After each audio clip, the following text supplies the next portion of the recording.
Your place is spotless. Your life is a mess. You don't clean because you want to. You clean because something inside you snapped. The stress hits and the cleaning starts. Always.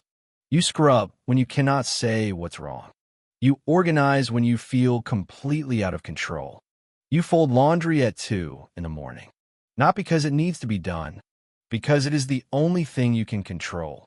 And somehow it actually makes you feel better for about 20 minutes. Then it all comes back. If that is you, this video is yours. Because what you are doing has a name, and the psychology behind it will surprise you. Stay with me. This one goes deep. Here is what this actually looks like in real life. You get a text that stresses you out completely. You put the phone down. You look around, and then you start, without even deciding to. No one asked you to clean right now. The mess was not even that bad, honestly. But you needed to do something with your hands. Something that had a beginning and an end. Something that showed visible results immediately.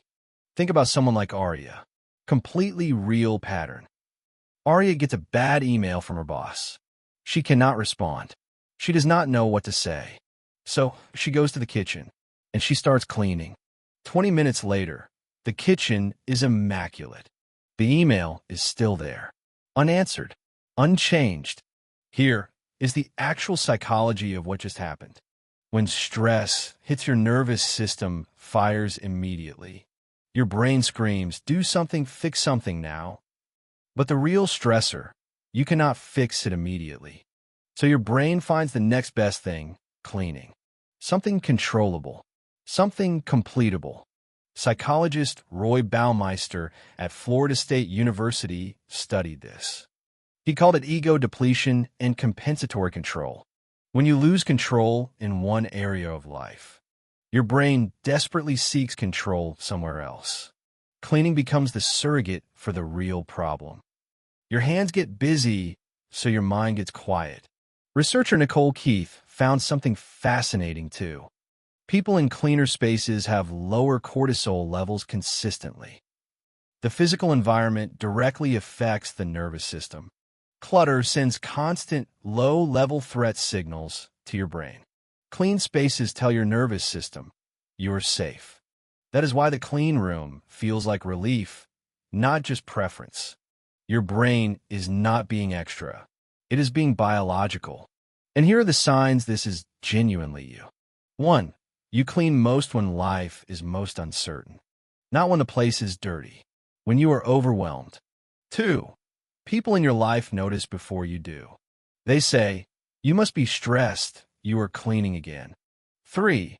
Half-finished tasks everywhere except the cleaning. The cleaning gets done. Everything else waits. 4. Cleaning before a hard conversation is your thing. The house gets cleaned. The conversation gets delayed. 5. You actually feel calmer when it is done. Not happy, not fixed, just calmer. For now. 6. You reorganize the same drawer multiple times. Not because it is messy, because you need to do it. 7. Other people's mess stresses you out more now. Their clutter feels like your chaos.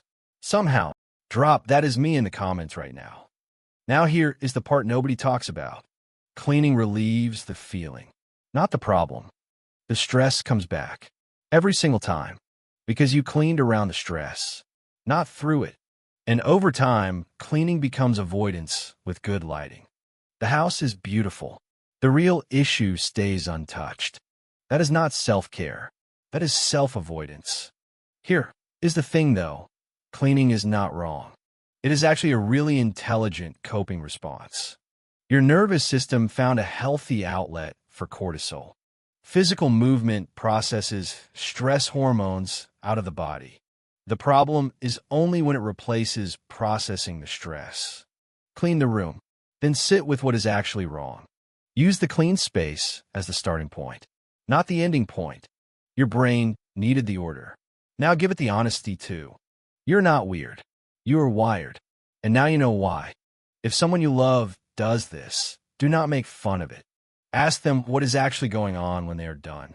The clean house was them asking for help without words. You clean when you're stressed.